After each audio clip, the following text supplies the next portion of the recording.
आज मैंने स्लाइड्स बनाई हैं और स्लाइड आपके लिए काफ़ी हेल्पफुल होंगी फाइनेंशियल अकाउंटिंग में। आज बेसिकली इसके बेसिक कंपोनेंट्स हैं और रूल्स रेगुलेशन है जो अकाउंटिंग में यूज़ होते हैं। इसके बाद फिर हम क्वेश्चन शुरू करेंगे और प्रैक्टिस करेंगे जनरल एंट्रीज की। तो basically there are 4 components of expense financial accounting. One is expense, second income, third asset and number fourth is liability plus owner equity. ये क्या होते हैं इसके बारे में डिटेल डिस्कशन की थी लास्ट क्लास में। आज रिवाइज भी करता होता हूँ। एक्सपेंस डेफिनेटली बिजनेस के अखराजात होते हैं। जैसे लास्ट टाइम मैंने बताया था there are 3 type of business. आपके पास एक बिजनेस सोल प्रोप्राइटरशिप होता है जो इंडिविजुअल पर्सन बिजनेस को कैरी करता है। वो बिजनेस जो 2 या 2 से ज़्यादा लोग मिलकर काम करते हैं उसको पार्टनरशिप बिजनेस कहते हैं। इसी तरह जॉइंट स्टॉक बिजनेस होता है जिस जो एक कंपनी ऑर्डिनेंस 1984 एक स्टेट के एक्ट के मुताबिक वो उसको स्टैब्लिश किया जाता है। जैसे पेप्सी है, कोका कोला है, केएफसी है, मैकडोनल्ड है। ये मल्टीनेशनल बिजनेस है, इनको हम स्टॉक्स कॉर्पोरेशन का नाम देते हैं। तो इनके जो अखराजात होते हैं उससे पहले उसको कैसे मेजर करना है या कैसे आपने मैनेज करना है उससे पहले उसकी पहचान ज़रूरी है। एक्सपेंसेस होते क्या चीज़ है? बिज़नेस के अखराजात होते हैं। तो कौन-कौन से अखराजात होते हैं वो मैंने कुछ लिस्ट बनाई है जो मोस्टली रिपीटेड होते हैं, बार-बार क्वेश्चंस में आते हैं, आपके लिए हेल्पफुल होंगे। नंबर 1 इज़ वेजेस है, आपके पास है। वेजेस क्या होता है? उजरत।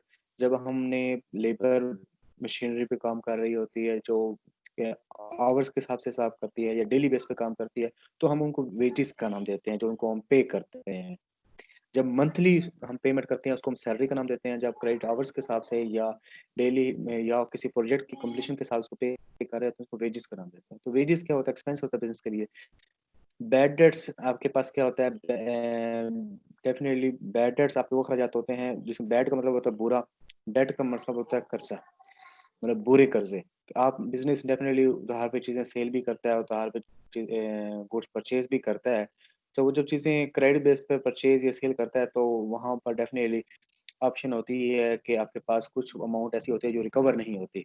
कस्टमर को चीज़ें सेल की जाती हैं, लेकिन वो अमाउंट रिकवर नहीं होती। उसको हम बैड डेट्स का नाम देते हैं। तो बिज़नेस के लिए वो खर्चात होते हैं। जब पैसे किसी से लेने हो और आपको वापस ना मिलें, उसको हम अखराजात एक्सपेंसेस के हेडिंग में बैड डेट्स का नाम देते हैं। उसके बाद नेक्स्ट एक्सपेंस हमारे पास है wages and salary. Some time business में वेजेस और सैलरीज़ को कंपोज़िट भी लिखा जाता है। उसमें वेजेस में जितनी पेमेंट की जाती है, वो जो क्रेडिट आवर्स के बेस के ऊपर होती है या डेली बेस पे होती है या प्रोजेक्ट कंप्लीशन की बेस पे होती है, वो भी रिकॉर्ड की जाती है। और सैलरी जो हम अपने एम्प्लॉयी को मंथली बेस पे पेमेंट करते हैं, उन दोनों को हम एक ही पे रोल में लिखते हैं, जिसको हम वेजेस और सैलरी दोनों एक्सपेंस है। सेपरेट लिखें तो फिर भी एक्सपेंस है, दोनों कंबाइन लिखें तो फिर भी एक्सपेंस है।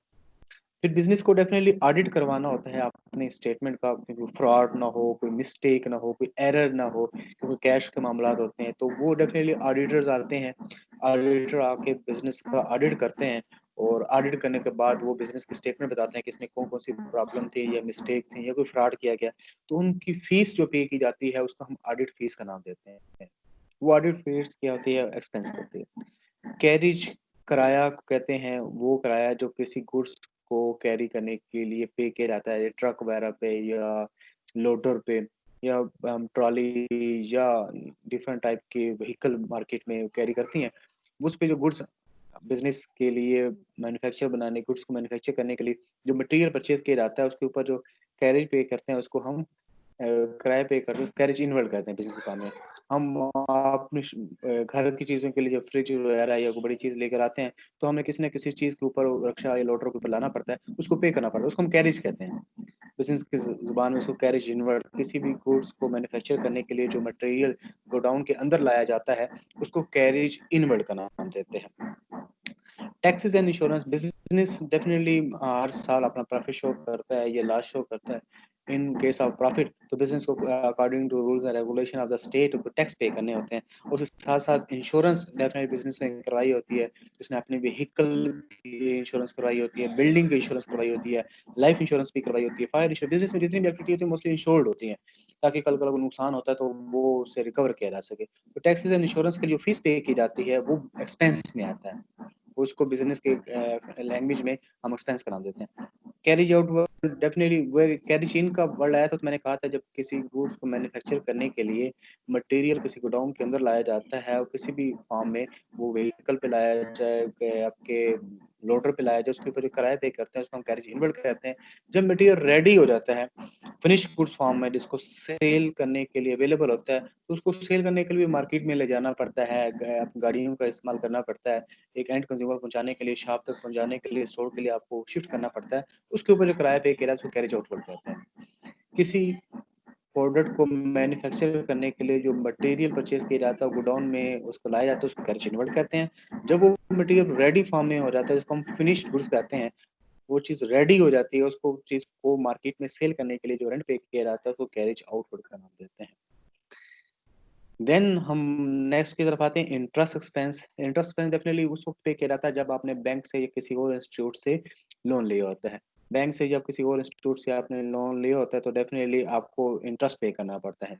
तो इंटरेस्ट उस फॉर्म में पे करना पड़ता है जब आपने लोन लिया तो इंटरेस्ट की एक एनुअल इंस्टॉलमेंट बनती है, इंटरेस्ट एक्सपेंस के नाम पे कहते हैं। वो इंटरेस्ट एक्सपेंस वो बिजनेस के लिए डेफिनेटली डेबिट में डीआर की बाद में बात बताऊंगा, तो वो हमारे लिए एक्सपेंस होता है। इंटरेस्ट एक्सपेंस हमारे लिए क्या होता है? एक्सपेंस होता है। फ्रेट, समटाइम बिजनेस में जो फ्रेट पे किया जाता है, फ्रेट भी जस्ट लाइक कैरेज इनवर्ड ही होता है। तो समटाइम ये होता है कि आपका सामान शिपमेंट के जरिए आ रहा होता है, या आपके शिप के जरिए आता है, या फ्लाइट के जरिए आता है। तो शिप वाले जो आपको कैरेज को फ्रेट का नाम देते हैं। तो आप कराची पोर्ट पे आया तो सामान आपने अगर बलूचिस्तान लेके जाना है तो उसको किसी न किसी चीज़ पे कैरी करना होगा तो उसको हम फ्रेट का नाम देते हैं। जनरल उसमें कुछ छोटे-मोटे अखराजात होते हैं जो मिनी होते हैं, मतलब 10, 15, 20 रुपए के होते हैं, तो उनको जनरल एक्सपेंस में डाल दिया जाता है कि छोटे-मोटे अखराजात हैं, तो वो जनरल एक्सपेंस में हम पुट कर देते हैं, वो भी अखराजात हैं। कॉटेज, ये भी डेफ़िनिटली जैसे हम आपके लिए व्हीकल की जगह को हम गधा-गाड़ी या कुछ और चीज़ यूज़ करते थे पहले ज़माने में, तो उस तरह के एक्सपेंसिव भी होते थे। डिस्काउंट है आपके पास, जब सब चीज़ें मैन्युफैक्चर करके मार्केट में सेल कर रहे होते हैं, उसके ऊपर आप कुछ ना कुछ 10%, 5% डिस्काउंट भी देते हैं कस्टमर को कि ये 100 की चीज़ है, ये आपको 90 में मिल जाएगी। वो 10 रुपीज़ जो आपने उसको कहते हैं, कुछ डिस्काउंट रखते हैं। मार्केट के ज़रिए आया है तो देना पड़ेगा।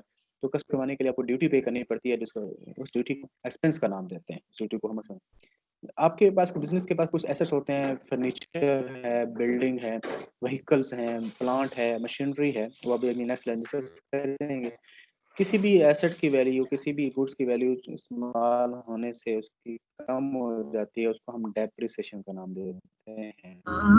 उस वर्ड क्या है? डेप्रिसिएशन। जब किसी भी एसेट की वैल्यू इस्तेमाल करने से कम हो जाती है, उसको हम डेप्रिसिएशन का नाम देते हैं।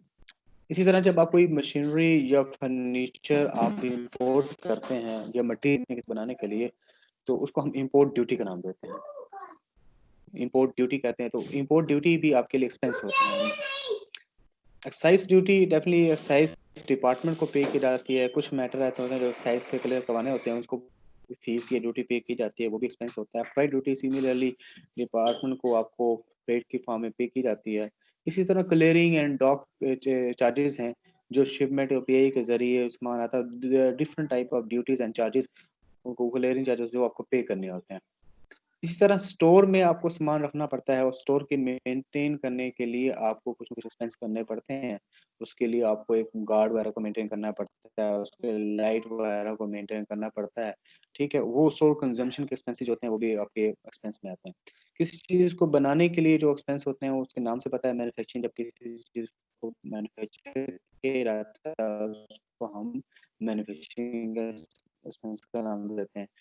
पावर एक्सपेंस हमारे बिल वगैरह आता है हमारा डेफिनेटली। इसी तरह fuel, gas, water, Coke, motive power, ये जितने भी एक्सपेंस हैं जो किसी चीज़ को बनाने के लिए इन चीज़ों पे दरकार होता है। फ्यूल की ज़रूरत होती है, आपके आपके पास कोक की ज़रूरत होती है, गैस की ज़रूरत होती है, ठीक है? डिफरेंट धात की ज़रूरत होती है चीज़ बनाने के लिए, वो हमारे सारे एक्सपेंस होते हैं। फैक्ट्री इंश्योरेंस, फैक्ट्री की भी इंश्योरेंस करवाई जाती है ताकि फैक्ट्री में कल को आग लग जाती है या कोई आपके पास अनएक्सपेक्टेड सी ठीक है, अनप्लेज़ेंट इवेंट होता है, तो उसके लिए जो फीस पे की जाती है इंश्योरेंस के लिए, वो फैक्ट्री एक्सपेंस होता है। Factory rent light, sometime factory में जो लाइट वगैरह लगाई जाती हैं, जो 24 आवर्स ऑन रहती हैं, मॉनिटरिंग करने के लिए उसके ऊपर जो एक्सपेंस होते हैं वो भी फैक्ट्री के एक्सपेंस में कंसिडर होते हैं। आपकी प्रोडक्ट जब रेडी फार्म में हो जाती है तो आपने मार्केट में सेल करने के लिए उसकी एडवर्टाइजमेंट करनी होती है। न्यूज़पेपर में करते हैं, टीवी पे करते हैं, रेडियो पे करते हैं, मोबाइल एसएमएस के ज़रिए करते हैं। वो तशहीर जिसे हम कहते हैं, वो एडवर्टाइजमेंट के जितने एक्सपेंस होते हैं जिसको अवेयरनेस क्रिएट करने के लिए वो के सारे एक्सपेंस कंसीडर होगा। स्टेशनरी एक्सपेंस डेफिनेटली आपको कॉपी, पेंसिल, स्टेपलर, पंच, टेबल, आपके पास छोटी-मोटी जो चीज़ें हैं जो यूज़फुल होती हैं आपको ऑफ़िस के मामलात के लिए वो स्टेशनरी के आइटम में आ जाते हैं, उसको स्टेशनरी एक्सपेंस कहते हैं। ड्राइंग एक्सपेंस है, ड्राइंग एक्सपेंस डेफिनेटली बिज़नेस का मालिक जब बिज़नेस अपने ही बिज़नेस में से पर्सनल यूज़ के लिए, बिज़नेस के यूज़ के लिए नहीं पर्सनल यूज़ के लिए जब कोई चीज़ वहाँ से निकलवा लेता है उसको हम ड्राइंग एक्सपेंस का नाम देते हैं। उसी सब परचेज़ है, आपको डेफ़िनेटली कुछ गुड्स सेल करने के लिए कुछ मटेरियल परचेज़ करना पड़ता है, वो जो मटेरियल परचेज़ करते हैं, वो भी आपका एक्सपेंस होता है। जी, आवाज़ आ रही है आप लोगों को? Yes sir. ठीक है, समझ भी आ रही है?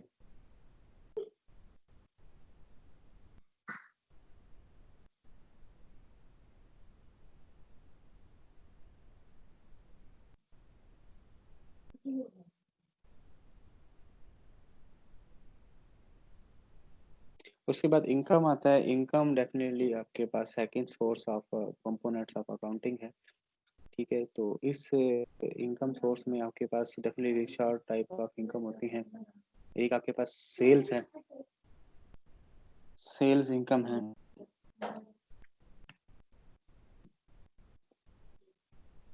तो सेल आपके पास डायरेक्ट इनकम होती है, जब प्रोडक्ट रेडी फार्म में हो जाती हैं तो उसको सेल किया जाता है, उसको हम डायरेक्ट इनकम का नाम ही देते हैं। तो उस आइटम को हम इनकम कैटेगरी में ले आते हैं। ये एक्सपेंस नहीं होता, जब मार्केट में अपने प्रोडक्ट सेल करते हैं वहाँ से जो पैसा रिसीव होता है उसको हम इनकम कहते हैं। किसी ने फैक्ट्री की कोई शॉप्स या प्लाजा या कोई बिल्डिंग या रेंट पे दी होती है, उस पे जो रेंट रिसीव होता है वो फैक्ट्री बिजनेस के लिए वो डेफिनेटली इनकम होती है। इसी तरह बिजनेसमैन डेफिनेटली कुछ काम आप कमीशन पे भी करते हैं, फिर कमीशन पे जो आपके पास कमीशन रिसीव होती है उसको आपके पास इनकम होती है। इनकम कौन से होते हैं, जब भी कोई अमाउंट आपको रिसीव होती है किसी भी फॉर्म में तो उसको हम इनकम, या प्रोडक्ट सेल करके इनकम रिसीव होती है वो भी आपके पास सेल उसे हम कहते हैं। रेंट रिसीव होता है तो वो भी आपकी इनकम होती है, कमीशन रिसीव हो तो वो भी इनकम होती है। इसके अलावा कोई भी अमाउंट जब आपको किसी भी चीज़ के अगेंस्ट रिसीव होती है उसको हम इनकम का नाम देते हैं।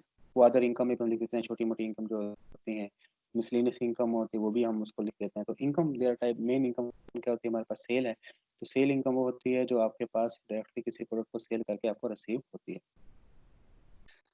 उसके बाद एसेट आ जाते हैं।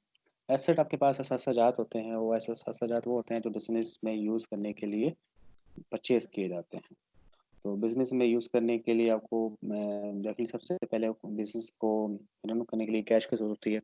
तो कैश बिजनेस में बिजनेस का मालिक इन्वेस्ट करता है, तो उसके पास जितना पैसा होता है, जो पैसा नहीं होता वो बैंक से, इंश्योरेंस कंपनी से, लीजिंग कंपनी से उधार ले लेता है। तो कैश इन हैंड है, ये कैश है, बैंक है, दोनों फॉर्म में आपका एसेट होता है।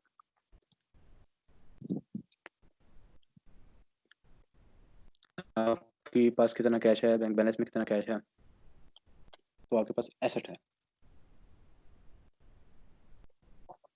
आवाज आ रही है? यस सर, अभी चाहिए यस आवाज आ सर रही। आवाज। तो एसेट को बता रहा था, एसेट वो आइटम्स होते हैं जो किसी बिजनेस में बिजनेस को चलाने के लिए जरूरी होते हैं, उसके बाद बिजनेस चल सकता है। कैश के बगैर कोई भी बिजनेस नहीं हो सकता। कैश इन हैंड है आपके पास, कैश एट बैंक है, आपके पास किसी भी फॉर्म में कैश है वो आपका एसेट होता है। बैंक बैलेंस है वो भी आपका एसेट है। इसलिए बिजनेस को चलाने के लिए फर्नीचर, चेयर, टेबल, रास्टम, डिफरेंट टाइप के आपको फर्नीचर लेना पड़ता है, बनवाना पड़ता है, ऑफिस के फर्नीचर बनवाना पड़ता है, फैक्ट्री के लिए फर्नीचर बनवाना पड़ता है, वो आपका एसेट होता है। तो there are different type of asset which are use in business.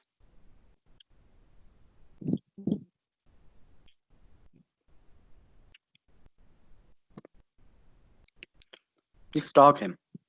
Stock क्या होता है, जब आप प्रोडक्ट को फिनिश गुड्स फॉर्म में रेडी कर लेते हैं तो वो चीज़ रेडी रहती है, आपके गोडाउन में आ जाती है, उसको हम स्टॉक कहते हैं। जब तक वो चीज़ मार्केट में सेल नहीं होती तो वो आपका स्टॉक क्या होता है, बिजनेस के लिए एसेट ट्रीट किया जाता है। ठीक है, जब स्टॉक फिनिश गुड्स फॉर्म में आपके पास बना हुआ है, आप चीज़ें बना के पहले रख लेते हैं, जब ऑर्डर आता है तो मार्केट में सेल करते हैं। जब तक ऑर्डर नहीं आता, वो मार्केट में सेल नहीं होता, वो स्टॉक आपका एसेट होता है। इसी तरह फर्नीचर है जो आप बिजनेस में यूज करने के लिए परचेज करते हैं, वो आपका एसेट है। ठीक है, इसी तरह साल के एंड पर वर्किंग की जाती है, मंथ के एंड पर ये डेली बेस वर्किंग की जाती है, तो एंड पे देखा जाता है कितना स्टॉक हमारे गोडाउन में पड़ा है, उसको हम क्लोजिंग स्टॉक का नाम भी देते हैं। तो बिजनेस में चीज़ें बनानी है तो आपको मशीनरी की जरूरत पड़ती है, मशीनरी आप इंपोर्ट भी करते हैं, जो मशीनरी आपके पास परचेज करते हैं वो आपके लिए एसेट होती है, वो बिजनेस को हम उसमें यूटिलाइज करते हैं प्रोडक्ट को बनाने के लिए। समटाइम बिजनेस में किसी और बिजनेस को या किसी और पार्टनर को या किसी और पर्सन को लोन की फैसिलिटी भी प्रोवाइड करता है, उसको लोन टू आसिफ अली जो भी पर्सन है, तो वो बिजनेस के लिए एसेट होता है। वो अमाउंट जो बिजनेस ने किसी से लेनी हो या उसके पास हो, दोनों फॉर्म में उसके लिए वो एसेट ही होती है।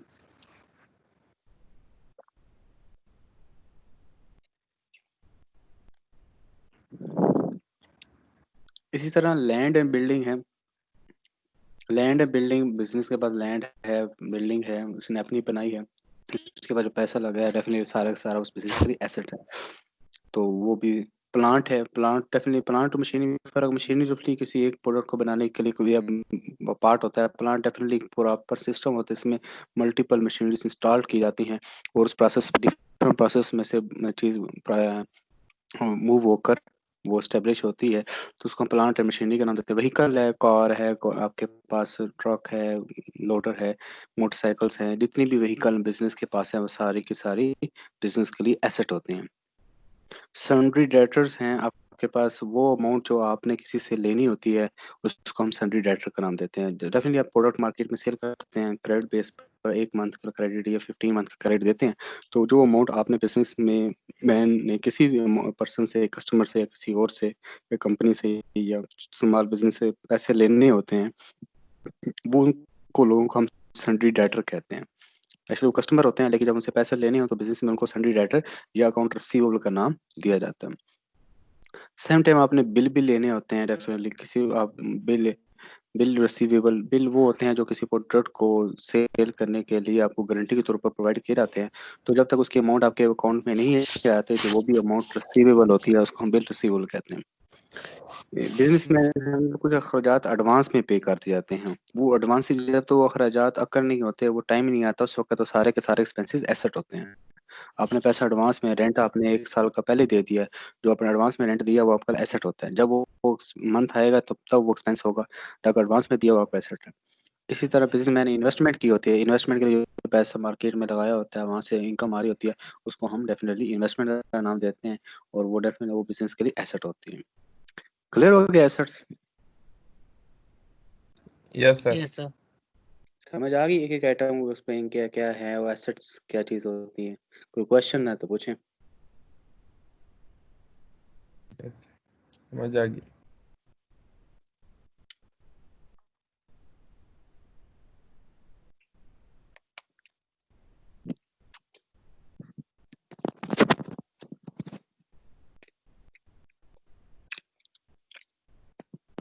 इसके बाद लाइबिलिटी है।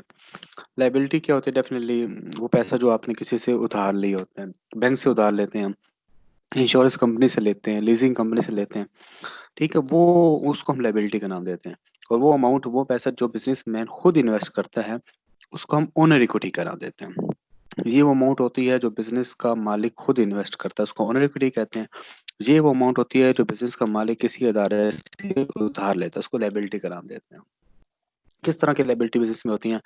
ठीक है, जो कैपिटल, शेयर कैपिटल होता है, सम टाइम जो कॉर्पोरेशन होती हैं वो मार्केट में शेयर इशू करती हैं, उसके अगेंस्ट पैसा आता है, वो बिजनेस के लिए लाइबिलिटी होती है, क्योंकि वो बिजनेस ने वो पैसा अपने कस्टमर शेयर्स को वापस करना होता है। सम टाइम बैंक में बैलेंस कम होता है और उस बैलेंस से ज्यादा पैसे निकलवा लिए जाते हैं, उसको ओवरड्राफ्ट कहते हैं। वो जैसे क्रेडिट कार्ड आप यूज करते हो तो उसमें भी होता है कि आपको लिमिट होती है पैसे लेने की, जब तक वो क्रेडिट कार्ड की पेमेंट आप वापस नहीं करेंगे वो आपके लिए लाइबिलिटी रहेगी, आपने लायबल है उसके, आपने पे करना है। इसी तरह जब आप चीज़ें उधार में सेल करते हैं, इसी तरह आप क्रेडिट बेस पर चीज़ें परचेज भी की जाती हैं बिजनेस में। जब क्रेडिट बेस पर चीज़ें परचेज की जाएंगी उसको अकाउंट पेबल का नाम देते हैं। जब हमने सप्लायर को पेमेंट करनी होती है, जब जिन लोगों से हम चीज़ें परचेज करते हैं उनको सप्लायर कहते हैं, और जिन लोगों को हम चीज़ें सेल करते हैं उनको कस्टमर कहते हैं। और वो अकाउंट पेबल की अमाउंट वो अमाउंट होती है जब हम क्रेडिट बेस पर चीज़ें परचेज करते हैं, उनको पैसे देने होते हैं, उनको अकाउंट पेबल का नाम देते हैं। उसको सेकंड नेम क्रेडिटर्स भी है। इसी तरह बैंक से अगर आपने लोन लिया हुआ है तो बैंक के लोन के ऊपर आपने इंटरेस्ट पे करना है, और इंटरेस्ट जब पे करना है वो मंथली है, एनुअली, किसी भी फॉर्म में है, उस इंटरेस्ट को डेफिनेटली बिजनेस में क्या लिखा जाता है, लायबिलिटी। वो बेसिकली लायबल है, आपने उसको पे करना है। जब तक आप पे नहीं करेंगे वो एक्सपेंस नहीं होगा, और जितना भी आपका आउटस्टैंडिंग इंटरेस्ट है जो आपने फ्यूचर में पे करना है वो आपके लिए लायबिलिटी होगा। इस तरह रिजर्व है, रिजर्व वो अमाउंट होती है जो बिजनेस अपने पास रिजर्व के तौर पर सेव रख लेता है कि अनसर्टन सिचुएशन में वो यूज की जा सके। वो जो अमाउंट बिजनेस अपने पास सेव करता है वो बिजनेस के लिए लायबिलिटी होती है। जब तक वो यूटिलाइज नहीं की जाएगी बिजनेस में, वो लायबिलिटी होगी, वो डेफिनेटली हमने कट करके रखी होती है।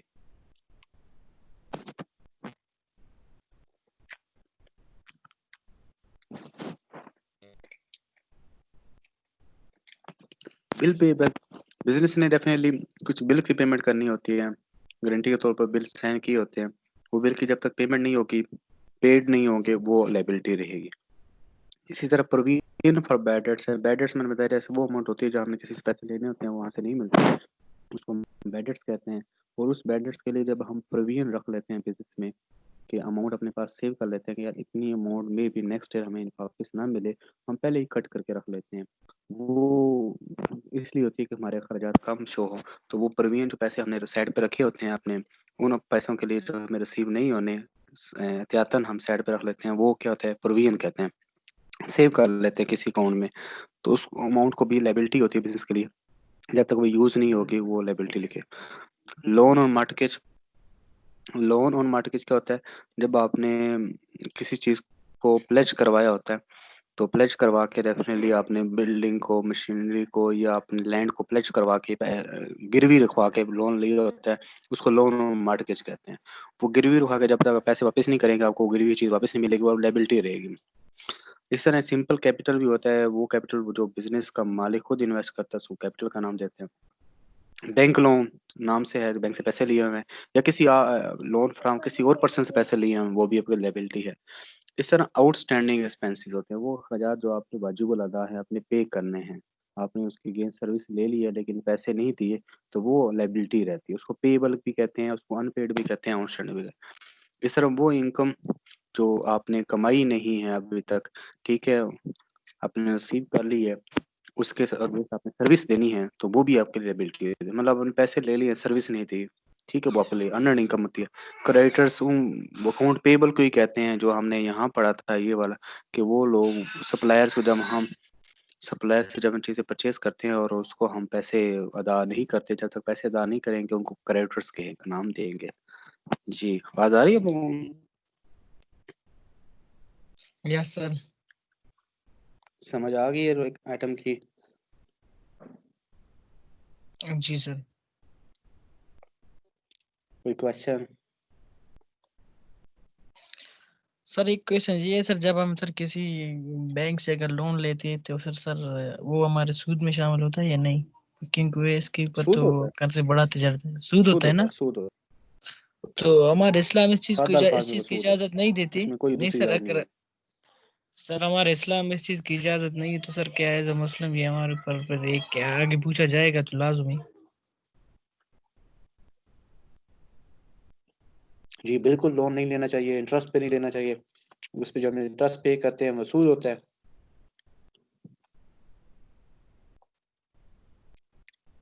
यही तो कहते हैं सारे मौलवी के सूदी सिस्टम है पाकिस्तान में। सऊदीया में तो ऐसा नहीं है।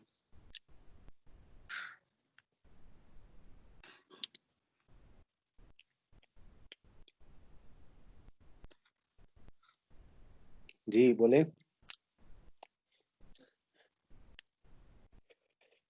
सर आज के लिए सर इतना काफी सर, समझ आ गया। Good, very good. चल अभी दो स्लाइड्स और हैं जस्ट, डेबिट एंड क्रेडिट। अब रूल्स की तरफ आते हैं, रूल्स और रेगुलेशन, जिसकी वजह से अकाउंटिंग को समझा जाता है, लिखा जाता है। ये दो एक के बाद एक और स्लाइड है जस्ट। तो debit and credit are the name of the rules. ये रूल के नेम है, ये इसके इसके समझना है, और इसको फिर आपने एंट्री पास करनी है, क्वेश्चन करने हैं सब। जब आपको पहचान होगी जाएगी, एक्सपेंस क्या है, इनकम क्या है, एसेट क्या है, लायबिलिटी क्या है, जब वो 4 आइटम की आपको पहचान हो जाएगी, फिर उन 4 आइटम को कैसे लिखना है, किस जगह पर क्लासिफाई करना है, समराइज कैसे करना है, ये रूल बताएंगे आपको। 2 ही रूल है डेबिट एंड क्रेडिट के। डेबिट का जो रूल है वो क्या बताता है, वो यही बताता है कि आपके पास normal balance of expense and assets are called debit. ठीक है, तो डेबिट के में डेफिनेटली एक्सपेंस और एसेट के नॉर्मल बैलेंस को हम डेबिट का नाम देते हैं। तो इसमें अगर आप देखें तो 2 आइटम एक्सपेंस है और आपके पास एसेट है। तो उसका एक नॉर्मल बैलेंस होता है। नॉर्मल बैलेंस किसे कहते हैं, जब भी कोई एक्सपेंस होता है उसको नॉर्मल बैलेंस कहते हैं, जब भी एसेट परचेज करते हैं वो नॉर्मल बैलेंस होता है। एक रूटीन मैटर्स काम होते हैं। तो एक्सपेंस और एसेट हमेशा डेबिट होते हैं और जब तक वो सेल ना हो जाए। जब एसेट को सेल करेंगे तो वो आप डेफिनेटली वो आउट हो जाएगा। जब तक एक्सपेंस होंगे वो आपके सारे के सारे डेबिट होंगे, अखराजात हैं। इस तरह क्रेडिट है आम सूरत में इनकम और लायबिलिटी, 2 आइटम है, इनकम और लायबिलिटी, ये क्रेडिट होती हैं। जब भी कोई इनकम होगी क्रेडिट होगी, जब भी कोई लायबिलिटी लोन लेंगे तो क्रेडिट होगा, लोन पे करेंगे तो अपोजिट चलेंगे। इनकम आपकी हुई है लेकिन आपको रिटर्न करनी पड़ी है सेल की हुई चीजें, तो वो भी डेफिनेटली आपका अपोजिट है। तो आम ससुराल में नॉर्मल सिचुएशन में जब भी एसेट परचेज करते हैं डेबिट, एक्सपेंस जब होता है वो डेबिट, इनकम जब जनरेट होती है तो वो क्रेडिट, और लायबिलिटी जब जनरेट होती है तो लायबिलिटी लेते हैं तो वो आपके पास क्रेडिट होता है। ये रूल है इसके। Increase in asset is debit. पहला रूल क्या है, increase in asset is debit. जब भी एसेट इंक्रीज होता है, इंक्रीज का मतलब है लैंड परचेज की है इंक्रीज, बिल्डिंग परचेज किया है इंक्रीज, मशीनरी परचेज किया है इंक्रीज, फर्नीचर परचेज किया है इंक्रीज, कैश इन हैंड है आपके पास है increase, cash at bank, bank पैसे जमा करवाए हैं एसेट इंक्रीज हो गया। ठीक है, ये वो एसेट्स हैं जो डेफिनेटली आपके रूटीन मैटर में आपको परचेज करना। जब भी एसेट परचेज करते हैं इट्स मीन वो इंक्रीज हो रहा है, आपके पास आ रहा है। ठीक है, तो एसेट्स क्या होता है, डेफिनेटली आपके पास asset component of the accounting है वो डेबिट होगा, ये रूल है। दूसरा, जब एसेट को इस्तेमाल करने के बाद उसकी वैल्यू कम हो जाती है, किसी और वजह से हम सेल कर देते हैं, उसको कहते हैं डिक्रीज, आउट हो जाता है बिजनेस से, आप उसको आउट कर देते हैं, सेल कर देते हैं, या खराब हो जाता है, रिप्लेस करना पड़ता है, उसको हम डिक्रीज करना कहते हैं। तो जब ऐसे डिक्रीज होगा तो वो क्या होगा, क्रेडिट होगा।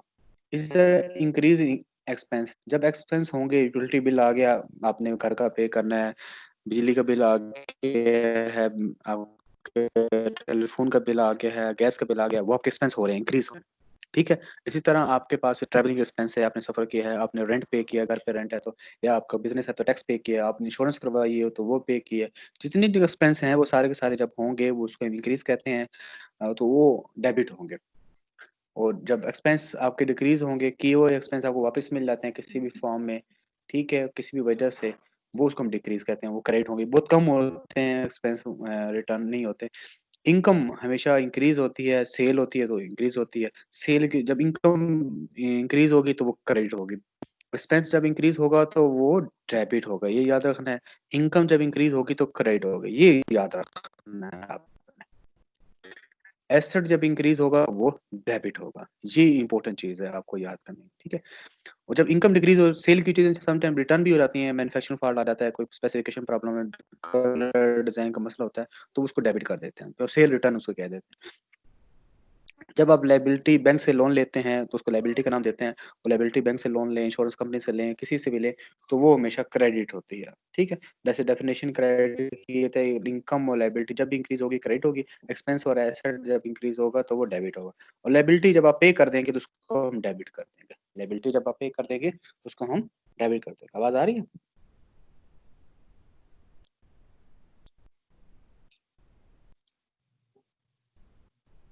यस सर, आवाज आ रही है आपकी। समझ आ गई? ये लास्ट स्लाइड पे। Yes sir. Good, very good. ठीक है, अब ये लेक्चर मैंने रिकॉर्ड कर दिया है, मैं ये अपलोड भी कर देता हूँ जी आपको सर। इसका यूट्यूब पे और माइक्रोसॉफ्ट टीम पे, और आपको लिंक भी भेज देता हूँ, स्लाइड भी भेज देता हूँ। इसको रिवाइज करें, कमिंग क्लास में हम जरा, मैं आपको फिर स्नैपशॉट या बुक भेजूंगा, उसके मुताबिक हम पे जी क्वेश्चन सर, करेंगे। ठीक है सर, इंशाल्लाह।